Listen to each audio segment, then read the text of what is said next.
and today we're going to be talking about the presidency of Andrew Johnson. We'll be looking at his weaknesses, how he was limited by the federal government, and we'll be also looking at how successful he was as president in reconstructing the United States of America. So, the weaknesses of the federal government. It would largely depend on the power and the actions of the federal government, but it was very small, it was very limited in 1865. The Constitution of the United States gave separation of powers. What do we mean by that? Well, we mean checks and balances. We mean that there was the ability in the Constitution for any part of government to stop and prevent the other parts of government becoming too powerful. So the executive, the legislature, and the judiciary, they all had the ability to check and balance the power of each other.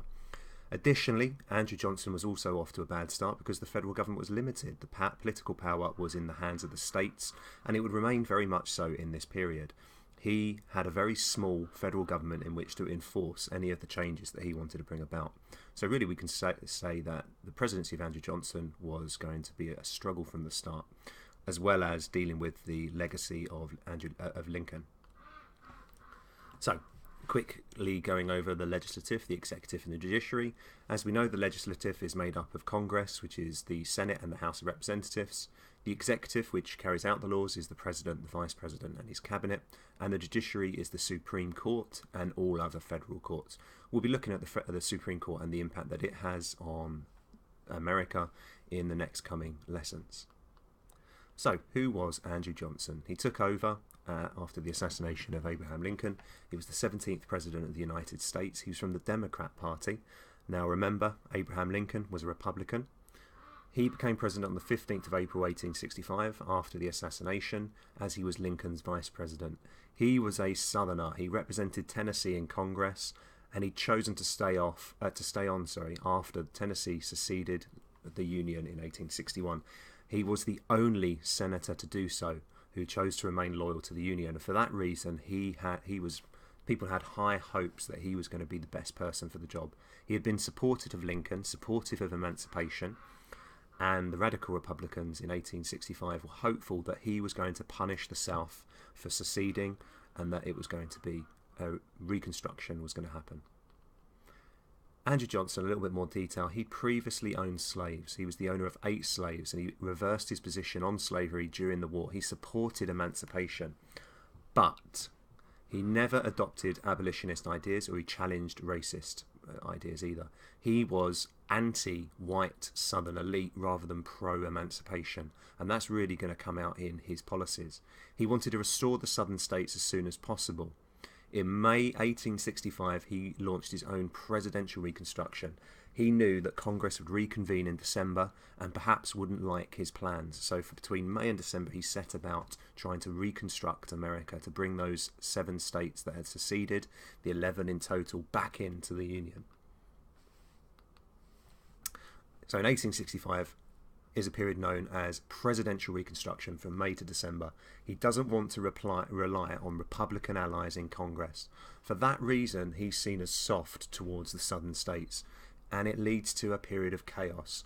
As splits in the Republican Party, alienation of the Southerners, they do not feel that they are being integrated properly, and Johnson at the end is nearly impeached. 7 southern states did not have Reconstruction governments. That included Alabama, Florida, Georgia, Mississippi, North and South Carolina, and Texas. And so it was paramount for Johnson to bring them back in as quickly as he could.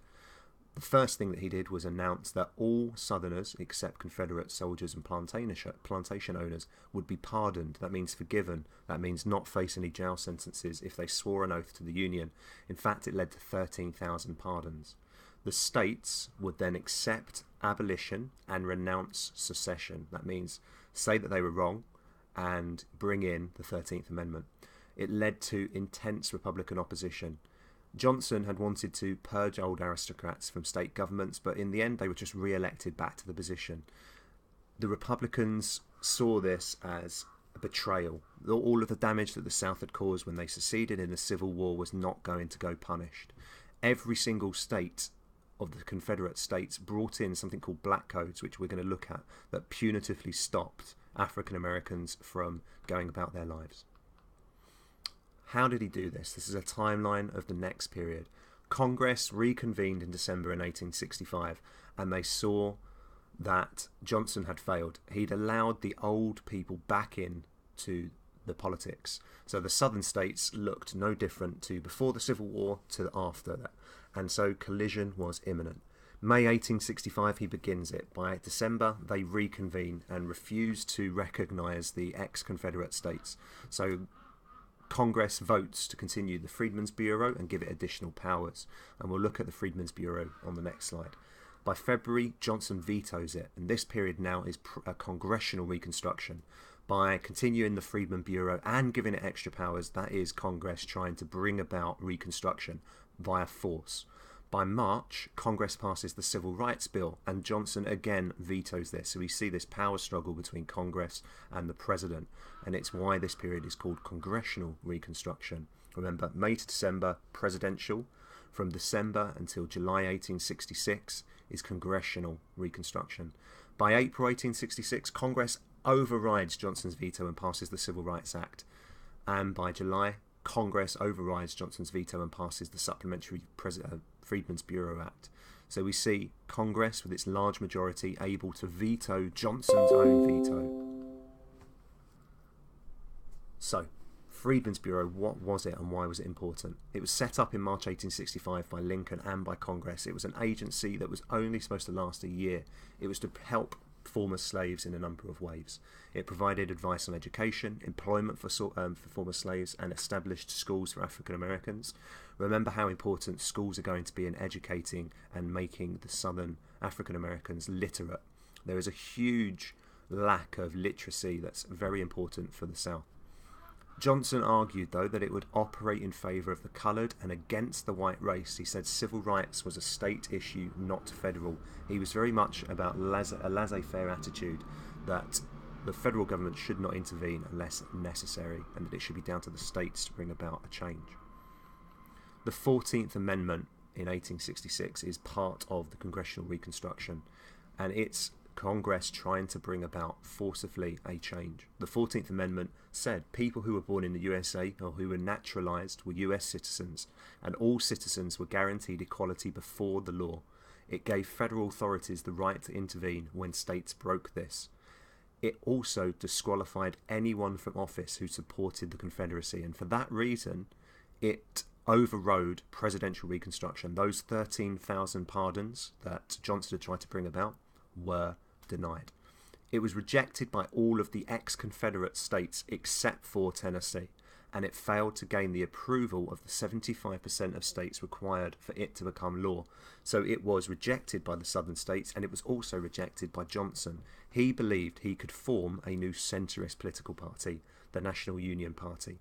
And in 1886, with the midterm elections for the House of Representatives, he suffered huge losses. The Republicans, who wanted a more radical form of Reconstruction, gained 2/3 of the House of Representatives and increased their majority in the Senate.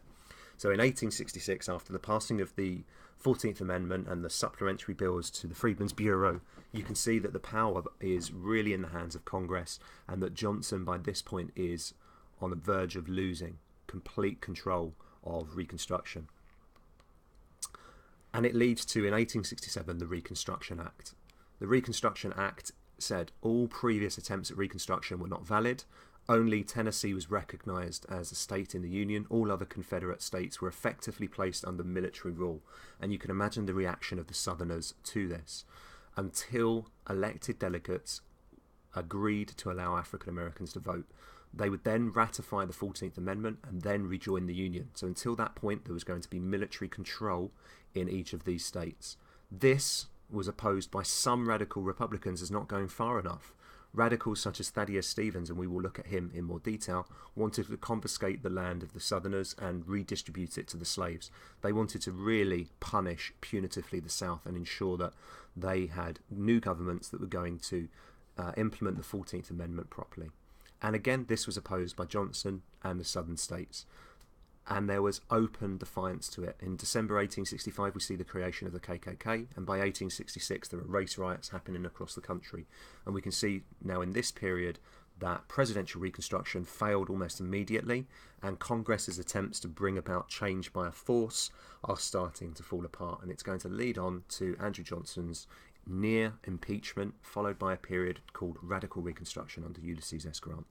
So this really is the nail in the coffin of Andrew Johnson, and we'll discuss later his impeachment.